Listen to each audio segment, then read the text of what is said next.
next talk, which is ray tracing aberrometry for corneal and lens-based refractive surgeries by Professor Amit Gupta. And at the end of the talk, then we can take questions.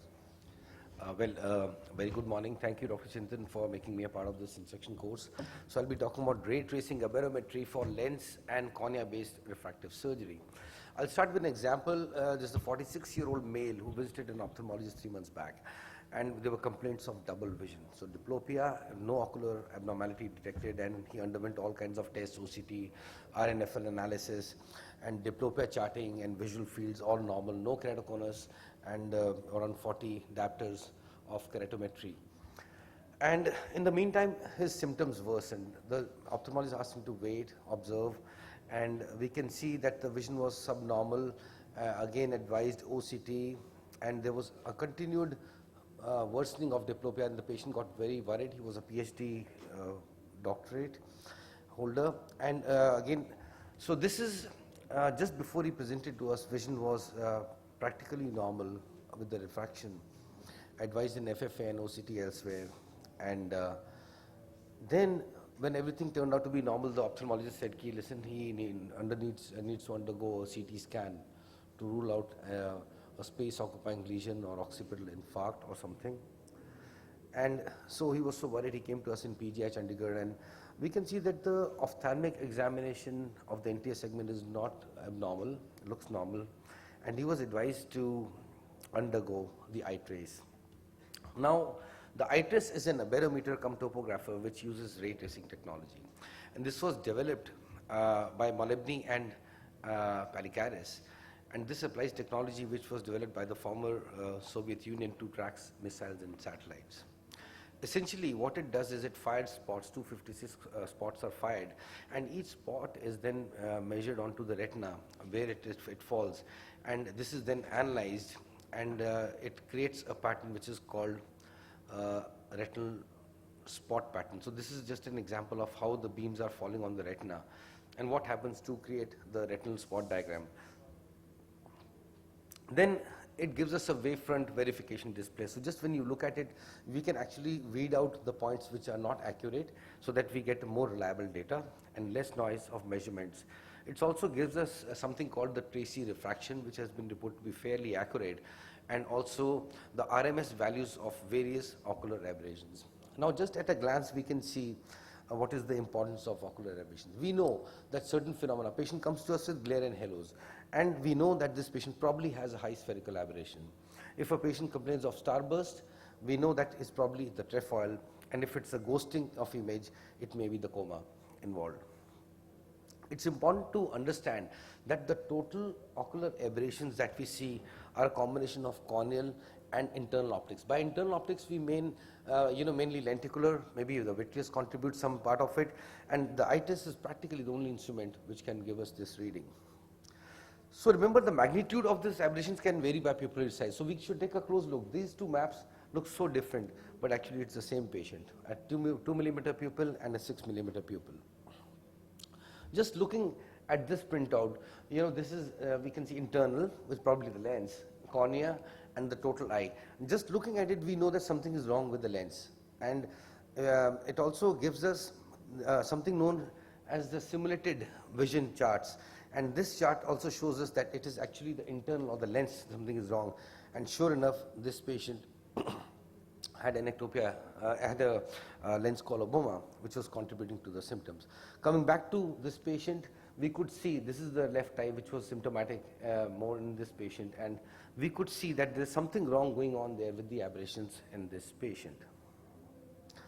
The other eye was normal. We did something which is known as the dysfunctional lens index, or the dysfunctional lens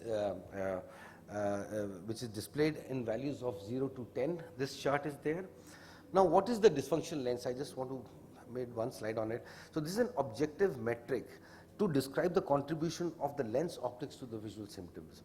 So high DLI means high visual performance, and it is calculated using very complex algorithms. It include the lenticular, total, corneal, higher order aberrations, pupillary size, and contrast sensitivity analysis. Now seeing the other eye, we can see in the DLI that it is less than 5. When we say less than 5, it is definitely very significantly contributing to the visual symptoms of this patient. And if we see the simulation chart, we can see that this patient actually had a diplopia-like image. Very good to talk, explain to the patient as well as for the ophthalmologist to understand, just looking at the map, what's going on with the patient. Now, there is also something called the IOL selection analysis. What it does is, there are various checklists just for to make things easier for the ophthalmologist. It gives us the tracy refraction normal, higher order aberrations, corneal and internal. And it then gives a suggestion of which lens to consider. For example, in this case, it says it's a monofocal or a aspheric IOL. And also it tells us the angle alpha and the angle kappa. Now, what is the importance of this? We know that angle kappa is important. More than 0.5 value of angle kappa would mean that these are poor candidates for torics and multifocal IOLs in hyperopic LASIK. And with the alpha, the axis is taken from the visual, from the limbus to the center. So that means where the IOL is going to be centered. If that's too big, of course, the IOL is not going to be centered properly, and patient will not get a good vision. Another example of another patient, we can see it says premium IOL. You can go ahead in this patient with a multifocal IOL very safely, because the eye trace has taken care of the optics, is telling us that we can go ahead safely and avoid dissatisfied patients.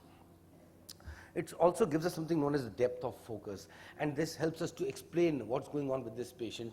And the complete application, we are trying to study it in eye hands and other IOLs, and we are just getting there to getting a good understanding of the whole thing. It's a very interesting multi-zone refraction analysis. So what it does, some people, we can see in this patient, just like having a look, 2 millimeter pupil, 3, 4, 5 and 6.5. And we can see how the refraction is changing. This is a patient who complains of night myopia. And so many of our patients come with that as a cataract or even pseudophakics. And it also helps us to measure the accommodation. This is my eye trace, and I was accommodating by one diopter. So there's a little hole. If we take a look at the distance object and then we accommodate for near, it can give us the refraction at 2 different places. Shows us how we can correct the presbyopic patients, or whether they need correction or not. Another important thing is the point spread function and Strehl ratio. I think very important hallmark of eye trace. And what is the point spread function? It will show you what a point source of light looks on the retina. So ideally it would be a value of 1, and this value is given on the eye trace. And so this is a function of the optical image formation in a patient's eye. In this patient, it was close to 0.0009. So that is not very good optics in this patient. Another important function is a modulation transfer function. Now we know that if we have to calculate the contrast in a patient, it's very time consuming. And the eyes, so what is the MTF? MTF is the eye's ability to transfer contrast from image to the retinal plane. That is the contrast sensitivity of a lens system. And this is, of course, one of the units of the visual performance of the eye. So modulation ratio is the ratio of the image contrast to the object contrast, and it is derived from the point spread function. Now this patient was 6'6", following LASIK in both of the eyes, but he was not satisfied with the vision in the right eye. And just having a look at this shows us that actually the overall MTF was much better in the left eye, and that is why he was seeing better in the left eye compared to the right eye.